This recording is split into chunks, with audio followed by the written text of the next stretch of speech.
Evening, everyone. It's 5:54 on this rainy Monday afternoon, the 16th of October. And it was kind of an interesting day. We were strongly higher in the futures right from the get go, actually, from before that. And we carried right through the whole day. Although I have to say, I'm not trying to talk it down or anything, but the fact of the matter is, it was up as high as up 400, and it just stalled out there.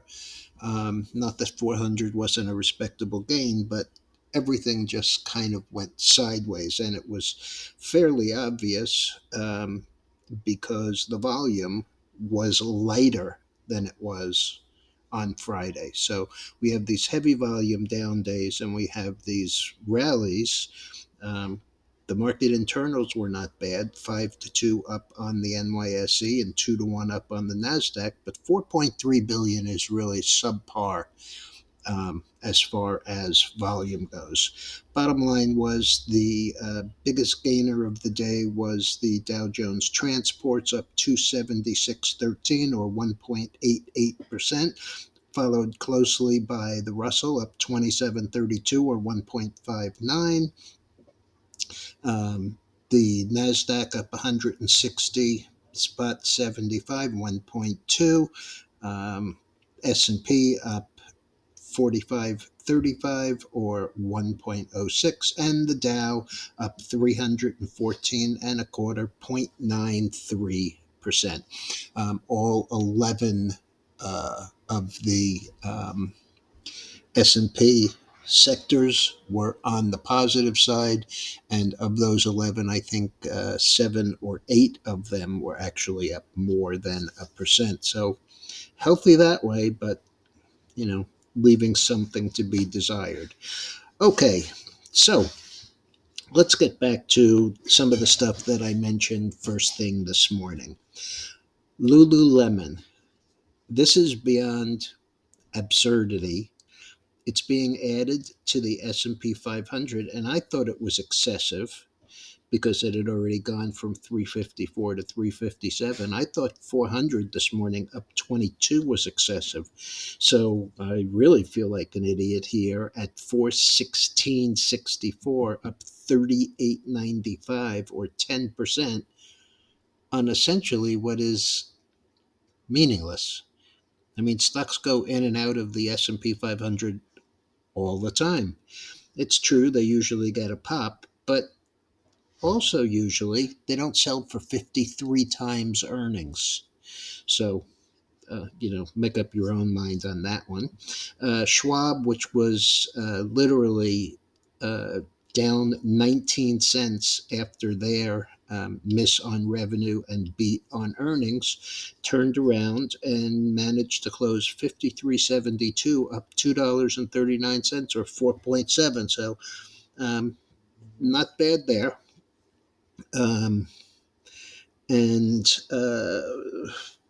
the Pfizer, which was 32.10 this morning, actually on the very slimy way that they reduced their numbers well after the close on Friday, actually finished the day 33.27, and that was up $1.16 or 3.6%. It traded as low as 29 and change on Friday in extended hours. And three of the others that were involved in all of the COVID vaccinations. BioNTech's BNTX, that one I mentioned this morning, is taking almost $1 billion write down on it. The stock was 98.61, down about $5 or 5%. This morning actually closed 97 and a half, down 609. And you know, it's still 300% higher than it was in 2020. Moderna, 92.21, also down exactly 609, and also about 280% off where it started in 2020. The big loser was Novavax, NVAX.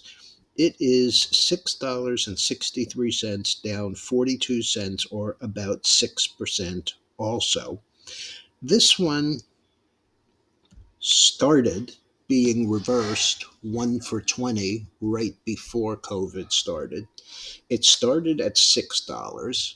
It got all the way up to 331, I believe, was the high, and closed the day today at $6.63. And that was down, as I said, 42 cents or 6%, 5.96%. And it has given back 100% of the gain. And it's still showing as a little bit on the overbought side. So I don't know what that holds out for it. Um, a couple of others that I've mentioned in the last couple of days. Tempest, TPST. This is the one that went from 17 cents to $9.77, came all the way back down to 336. But today was back on the upside. 704, up $3.40, or 95%, um, on their liver cancer drug. So there's still some excitement there. Um, ALDX, this is the one that I mentioned this morning that had no news on it, but was trading at, let's see, it was trading at $1.48, down $3.95, or 72%. As it turns out, there now is news on it. And just to give you an idea of just what kind of a litigious society we live in, there are 40 news items listed in briefing.com and MarketWatch.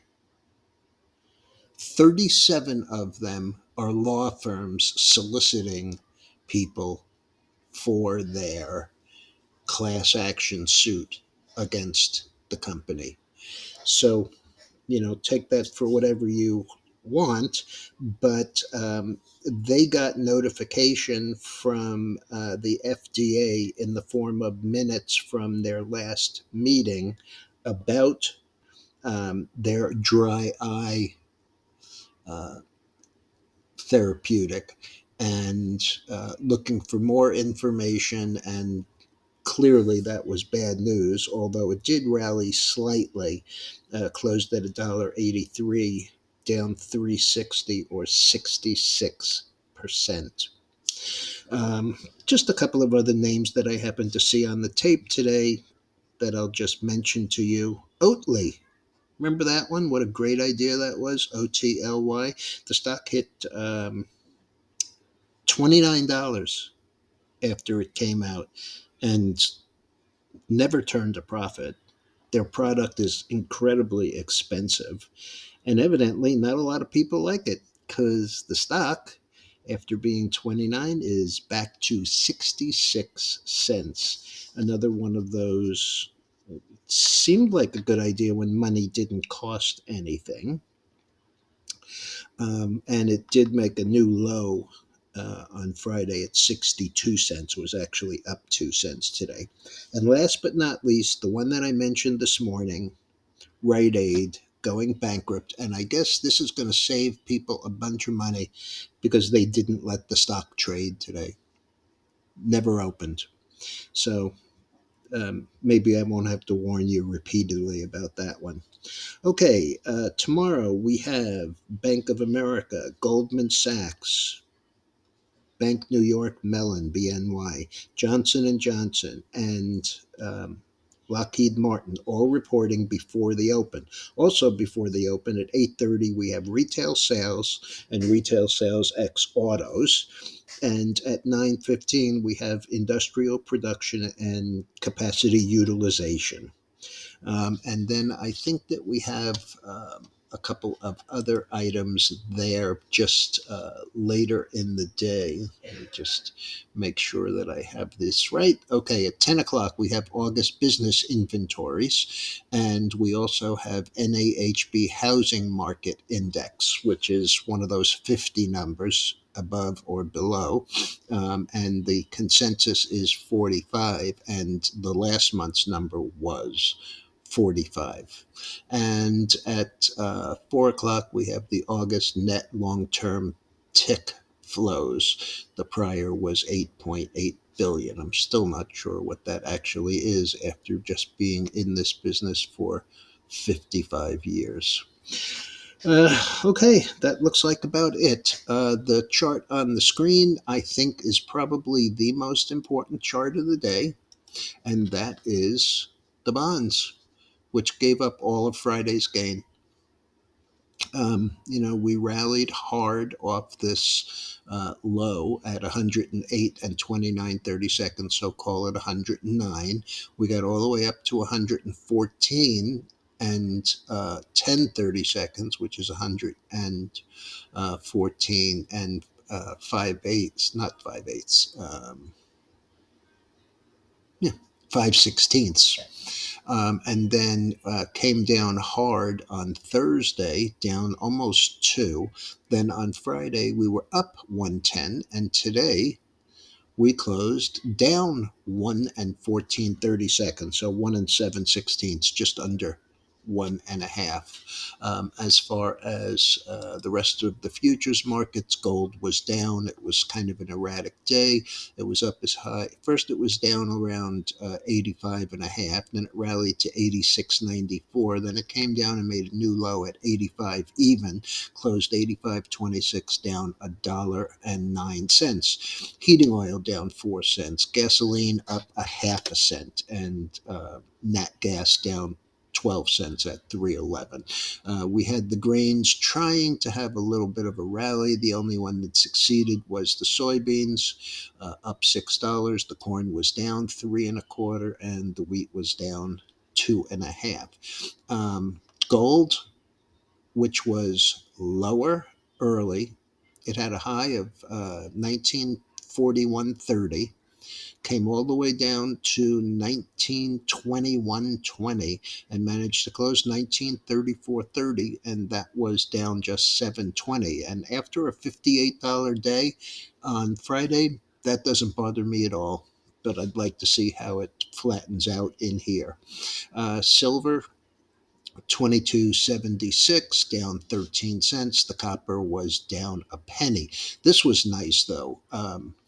We had Bitcoin, which traded up as high as, I believe I saw, well into the 29,000, but let's take a look.